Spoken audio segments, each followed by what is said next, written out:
Bueno, esto va a ser una serie de videos que voy a realizar sobre las batallas de la guerra de independencia de manera general y sobre el acontecer político que también pasaban por estos lados de manera general, no solamente de Venezuela, como ya estarán acostumbrados, sino que también desde México hasta Río de la Plata, básicamente. El formato va a ser el siguiente, simplemente yo estaré hablando, leyendo el guión, entre muy comillas, que armé, con una imagen, un texto, como por ejemplo es el que tengo aquí. Esta vez es de Shingeki no Kyojin, ¿no? Porque no, apenas es que estamos empezando, este es el intro apenas, ¿no? Así que intentaré colocar fotos aquí y también en la edición ya del video cuando lo pase por CapCut, porque para serlo honesto, por ahora me da ladilla editar un video.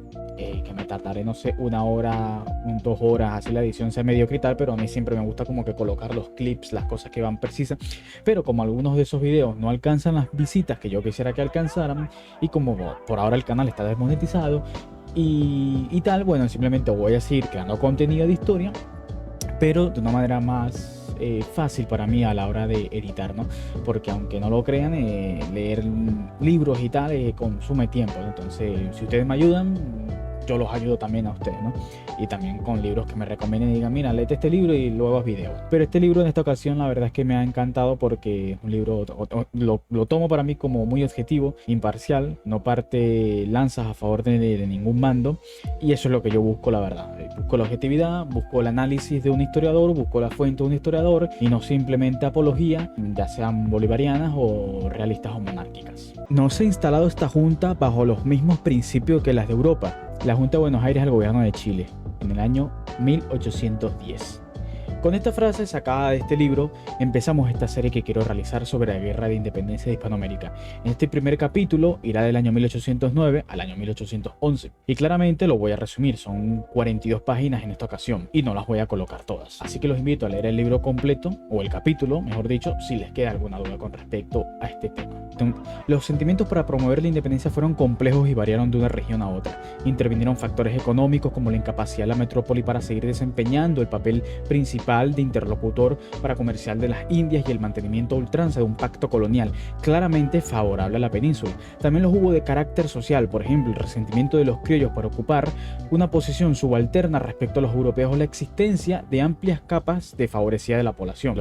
Los principios de la Ilustración y de las revoluciones americanas y francesas dieron un sustrato ideológico al sentimiento de las élites locales, verdaderos motores de la emancipación. Aún a riesgo de generalizar excesivamente, quizás se podría afirmar que, excepto en el caso de México y muy pocas como en el Alto Perú, el movimiento fue sobre todo promovido por una minoría relativamente privilegiada, la formada por los criollos acomodados, sus deseos por acabar las trabas que España ponía a su desarrollo económico y social, y el temor ante el poder de nuevos grupos emergentes como los partos en Venezuela, por solo citar un caso. Figura de entre los principales motivos de la revolución conservadora que fue la emancipación americana. España no supo aplicar una solución correcta a las causas profundas del movimiento. En una primera fase, el movimiento independentista, ensimismada en su propia guerra de independencia, concentró en ganarle toda la capacidad, relegando a un segundo lugar los problemas americanos. La Constitución de Cádiz en 1812 pareció abrir una puerta a la esperanza que luego se relevó injustificadamente. Más tarde, la restauración de Fernando VII, un intento de volver el reloj de la historia a 1808, pretendió un imposible regreso a Fernando al statu quo anteriormente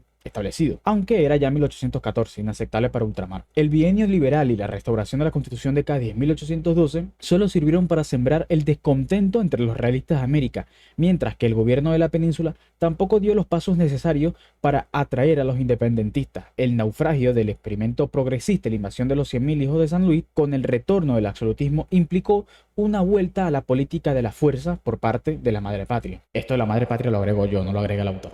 Una política que ya no solamente estaba superada para este entonces, sino que además España ya no estaba en condiciones de imponerla a los americanos. Hubo pues desde la península un análisis incorrecto de la situación que pasaba en América, basándose en el menosprecio de la capacidad de los revolucionarios y la convicción de que podrían ser fácilmente encaminados a la fidelidad, hasta una negativa por parte absolutista como liberal, a introducir en la relación entre la península y ultramar los cambios profundos que eran indispensables y que pedían ambos bandos, pero que por el lado de la península no eran muy escuchados o no eran acatados. A pesar de sus buenas palabras, ni los sectores más avanzados españoles estaban dispuestos a adoptar seriamente una política de igualdad y representación entre España y América, es decir, ambos lados del Atlántico, que debido a la superioridad numérica de los americanos sobre la península, hubiera dado a los primeros la primacía sobre los segundos. En realidad, ninguno de los gobiernos de Fernando, por no hablar del propio rey, se plantearon la sustitución de la relación de subordinación entre España y las Indias por una más igualitaria. Es cierto quizá también que difícilmente se podía esperar esto de una metrópolis, y España no es la excepción. La invasión napoleónica, la partida de la familia real hacia Bayona y por último la abdicación de sus derechos provocará un vacío de poder nunca antes visto en América, que será la ocasión para el comienzo de los movimientos emancipadores americanos. En efecto, la situación creada en 1808 era especialmente grave para las Indias y no solamente por la distancia geográfica que separaba América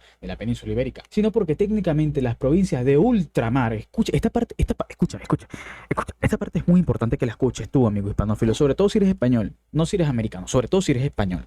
Escucha. Y no solo por razón de su distancia geográfica de la península, sino porque técnicamente las provincias de ultramar se consideraban patrimonio de la corona, no de la nación española, como proclamó la Junta de Venezuela en 1811. Ni la América tiene derechos para enseñorearse de la España, ni esta para exigir de aquella el homenaje tributado solamente a la real persona de Fernando VII. La caída de la dinastía ponía en cuestión, por consiguiente, la legitimidad de los lazos que unían a la península con América. Su sustitución por una junta central en España, aunque podía ser aceptable para los propios españoles, obviamente no lo era tanto para los americanos, que con buenas razones podían preguntarse hasta qué punto el nuevo organismo, nacido en tal especialísimas circunstancias y desde luego sin su consentimiento además, era tan acreedor a su lealtad como el rey. Incluso en los pocos casos en que se intenta una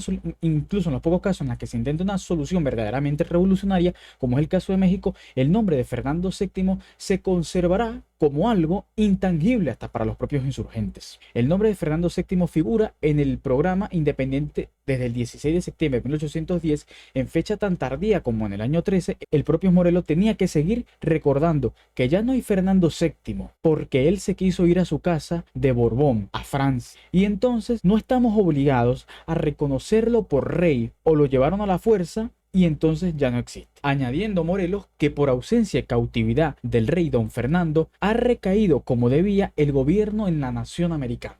Parece incluso que muchos indios pensaban que Hidalgo defendía los derechos del rey, a quien llevaba en su coche, tomando por tal a una bella joven vestida de hombre que le acompañaba. Qué troll el Morelos, ¿no? Qué troll, caso de trolazo.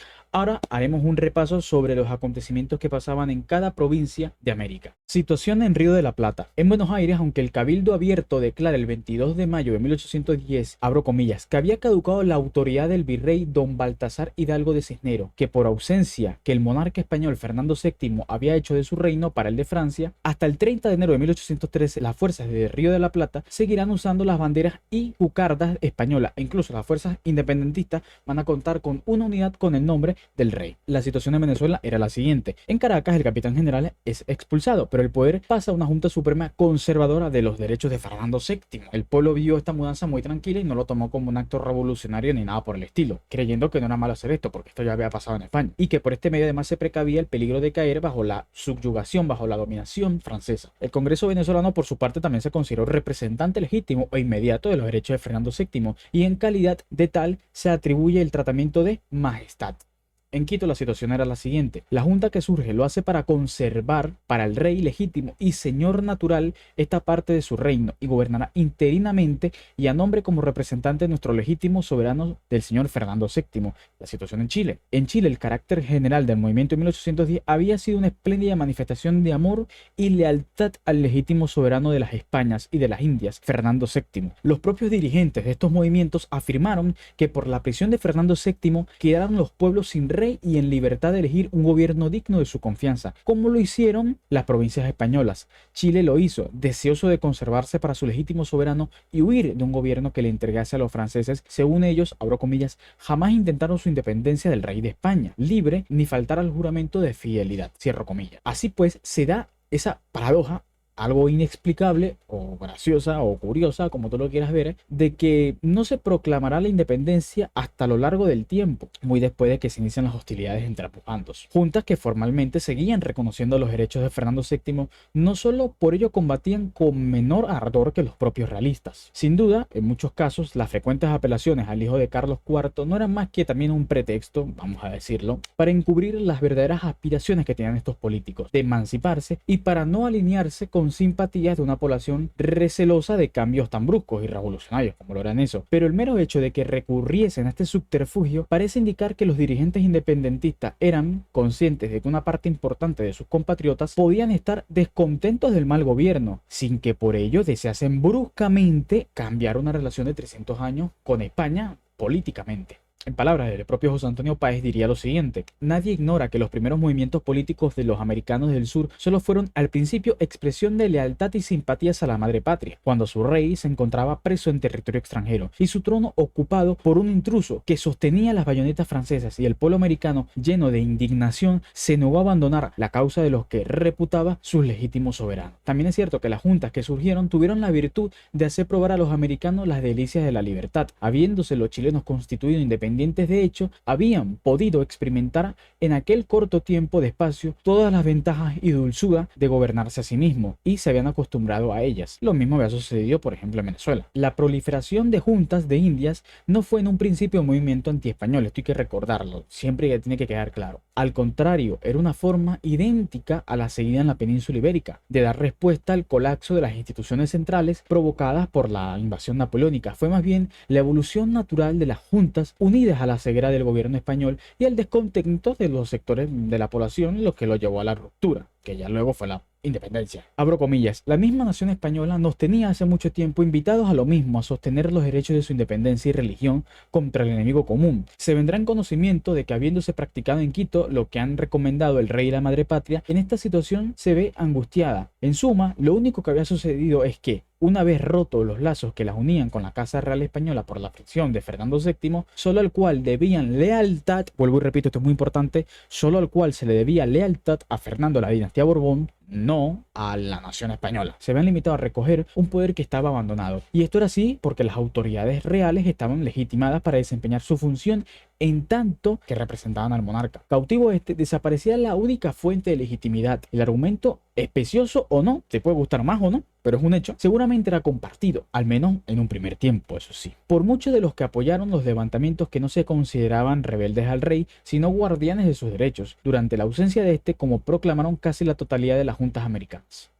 Y así, amigos míos, llegamos ahora al año 1810. Hasta entonces la situación había sido muy manejable para las autoridades realistas. Las sublevaciones habían sido muy localizadas y escasamente preparadas. En 1810, sin embargo, el movimiento toma una amplitud tal que rebasa totalmente el sistema defensivo, que por cierto no había el sistema de defensa de la monarquía española en América no estaba preparado para este tipo de sublevaciones de carácter ya muy independentista, sino que era más que nada para defender y repeler ataques externos de piratas, franceses, ingleses, etc, etc, etc. Por eso es que no hay tanta caballería, sino más bien artillería e infantería, porque bueno, no vas a usar la caballería en la costa, no es joya. Ahora, el detonante de esto es la situación terrible que se vivía en la península.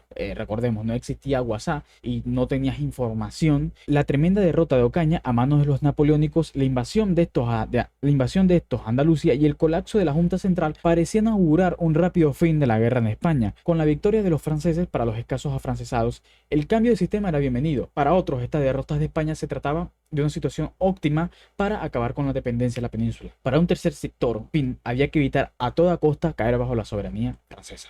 En todo caso, amigos míos, los sucesos en España fueron un fermento que produjo efectos de primera magnitud. El 19 de abril de 1810 estalla un alzamiento en Caracas, el 22 en el Alto Perú, el 22 de mayo en Buenos Aires, el 20 de julio en Nueva Granada, el 16 de septiembre en México, 2 días después en Chile. En 6 meses, los territorios americanos, con pocas excepciones, estaban en un completo estado de ebullición. Se trataba así pues de hechos sin precedentes, solo comparables con los de la propia conquista de hace más ya de 300 años. El Nueva España, el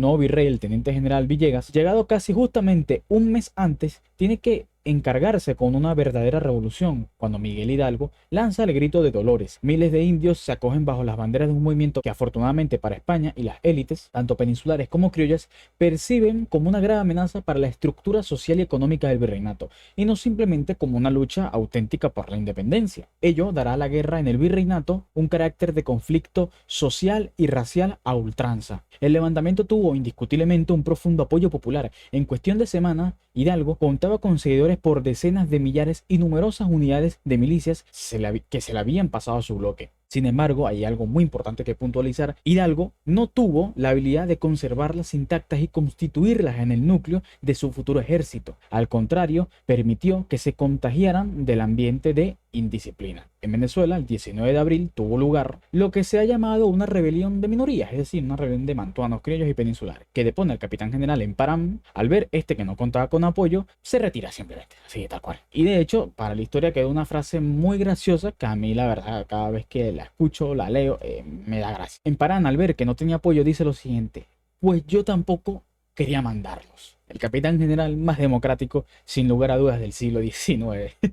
Unas regiones de Venezuela declararon su adhesión a la Junta, pero otras como Guyana, Valencia, Coro y Maracaibo declararon su lealtad hacia Fernando Millares, que era su gobernador. Millares asume el mando de Parán, de capitán general. Es posible que esta reacción de estas provincias a favor de Millares y otras a favor de la Junta influyera tanto en sentimientos de fidelidad como a España, como localismos agraviados por el centralismo caraqueño. Pero en cualquier caso, el resultado fue que desde el principio en Venezuela se vivió un clima de guerra civil. La composición étnica de batallones jugó un papel también en esta guerra. El batallón de Pardos de Valencia, que era realista, contribuyó a sumar a la tragedia de una ya de por sí fea guerra civil los horrores ahora de una guerra racial. La tradicional lealtad de los mulatos en un principio pensaron que sus intereses serían mejor servidos por los peninsulares que por los criollos sublevados. Hizo que llegara a ser proverbio en boca de los europeos exaltados que los pardos eran fieles y revolucionarios por los blancos criollos con quienes eran necesarios acabar. Así decían los europeos peninsulares. Así decían pues los blancos peninsulares.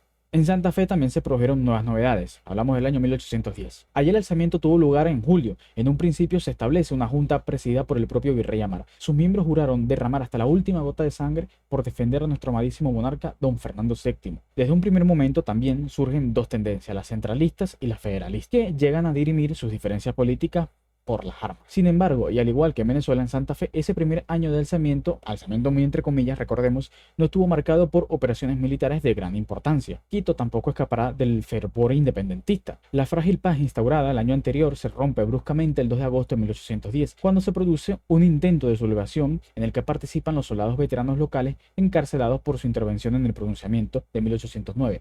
La llegada del quiteño Montufar, enviado de la regencia de España, será un nuevo golpe para la autoridad local. En efecto, Montufar evoluciona rápidamente hacia una postura independentista. En Perú, en cambio, la situación parecía más tranquila. Ello se debió en gran parte a la actitud enérgica del virrey, pero posiblemente también intervinieron otros factores. De un lado, la lejanía con la península, que hacía que las noticias sobre los desastres españoles y los triunfos franceses llegaran amortiguados por un considerable retraso. De otro, el recuerdo aún fresco entre las élites criollas de la rebelión de Túpac Amaru, que hacía muy poco atractiva la perspectiva de nuevas alteraciones del orden institucional. Pero esto no supuso para nada que el virreinato continuara tranquilo. El alzamiento de Buenos Aires se tradujo en el envío de una expedición hacia el interior, a cuyo paso Córdoba, Tucumán, Salta y Jujuy abren sus puertas. Al calor de este movimiento se crecen las sublevaciones locales que vuelven a estallar en el Alto Perú. Aunque aquel territorio oficialmente formaba parte del virreinato de Río de la Plata, es decir, la actual Argentina, los acontecimientos de Buenos Aires hacen que esta pase a depender de Abascal, quien no vacila en tomar medidas para su defensa. La Paz, Chuquisaca y Potosí se alzan a su vez. Sí, la existencia de una junta hostil al norte en Quito y de las sublevaciones locales y de un ejército rioplatense al este bastaban ya para preocupar seriamente a Abascal, la crisis que se abre en el sur le crea un nuevo problema ahora. El 18 de septiembre en Chile, una junta depone al capitán general interino García Carrasco. Las fuerzas presentes en Santiago no solo no hacen la más mínima oposición, sino que ese día se despliegan en las calles para evitar alteraciones del orden público. Para empeorar aún más las cosas, mis amigos, la Junta de Buenos Aires mostró desde un principio una clara tendencia proselitista, que mandó una columna hacia Córdoba. También un intento de invasión del Paraguay realista. A fines del año se confió la empresa Belgrano, un antiguo oficial de la milicia, al frente de una expedición de menos de 1000 veteranos de los batallones personajes granaderos, arribeños, pardos y patricios con elementos de dragones de la patria y de milicia. La operación emprendida con tan cortos efectivos fue un fracaso ante la resistencia de los paraguayos. Estos, no contentos con rechazar el ataque, también derrocan ahora al régimen, quien no estaba sostenido por ninguna unidad veterana. A partir de entonces, Paraguay emprende su propio camino y su propio destino en esta lucha por su independencia. Y con esta primera fase del año 1809 a 1810 concluimos un video largo. Los demás capítulos también serán largos, porque es un libro bastante completo, y eso que lo he resumido. Me he saltado cosas como las operaciones de Argentina, los disturbios de Chile, las operaciones en el Perú, las operaciones en Quito, las operaciones en... Bueno, en Venezuela no hay tanto, pero sí me salté muchísimo de México. Hidalgo en este año 1810 estuvo muy activo, tuvo victorias, pero también fue derrotado fácilmente por un ejército no profesional ni nada, porque se profesionalizó, se regularizó con el tiempo, pero sí era un ejército que estaba mucho más instruido, desde luego, que simple hordas de indios, no sé, golpeando, haciendo un choque contra un ejército o un intento en estos inicios de ejército regular. Al menos durante estos primeros años no podemos hablar de ejércitos regulares, porque con el tiempo es que se van formando. Sobre todo nos dice Albi de la Cuesta, en Venezuela, Río de la Plata y el Perú realista. Por parte del ejército independentista, patriota, republicano, como tú le quieras llamar, se forma en Río de la Plata y en Venezuela sobre todo. En México también, pero más que nada por parte del ejército realista. Es bastante curioso, cuanto menos el proceso de independencia, la verdad. Pero bueno, con esto me despido. Si has llegado hasta esta parte, te invito a que te suscribas, a que compartas, que le des me gusta, que eso ayuda muchísimo con el algoritmo. Me despido.